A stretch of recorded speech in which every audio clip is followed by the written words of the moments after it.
नाशिक नगरपालिकेचा अतिक्रमण हटाव मोहीम। नाशिक महापालिकेच्या अतिक्रमण निर्मूलन पथकाच्या वतीने गेल्या काही दिवसांपासून सलग शहरातील रडारवर असलेल्या बियर बार हॉटेलचे अतिक्रमण काढण्याचे काम सुरू आहे। अतिक्रमण निर्मूलन पथकाचा मोर्चा सिडकोत वळला। बघता बघता दिव्या ॲडल लॅब समोरील सर्व हॉटेल तसेच छोट्या मोठ्या दुकानांचे अतिक्रमण पोलिसांच्या बंदोबस्तात जमीनदोस्त करण्यात आले। दरम्यान यावेळी बघ्यांची मोठी गर्दी झाली होती, तर यामुळे काही काळ वाहतूकही खोळंबली होती, परंतु गर्दा हटवून वाहतूक सुरळीत करण्यात आली। त्रिमूर्ती चौकानजीक असलेल्या दुर्गानगर कॉर्नरच्या गदाधारी हॉटेलवर अतिक्रमण विभागाने हातोडा मारत जमीनदोस्त केले। तसेच या हॉटेललाच लागून असलेल्या सुमारे 10 ते 12 खाद्यपदार्थ विक्रीची दुकाने तोडण्यात आली।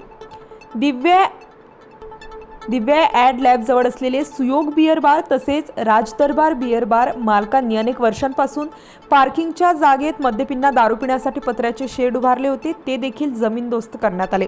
अतिक्रमण हटाव मोहीम चालू असताना अनेक दुकानदारांनी अधिकारी तसेच कर्मचाऱ्यांसोबत वाद घालत मोहीम बंद पाडण्याचा प्रयत्न करण्यात आला। चौक परिसरातील हॉटेल गदाधारी, हॉटेल साईराज दरबार, हॉटेल राज दरबार, हॉटेल सुयोग बार, हॉटेल पद्मा बार, सोनाली मटन भाकरी, हॉटेल चंद्रलोक, हॉटेल आरंभ बिर्याणी यांचे सामासिक अंतरातील अतिक्रमण काढण्यात आले। तसेच आदित्य मटन भाकरी यांचे रूफ टॉप अतिक्रमण काढण्यात आले। स्टार न्यूज साठी मोहसिन पठाण, नाशिक।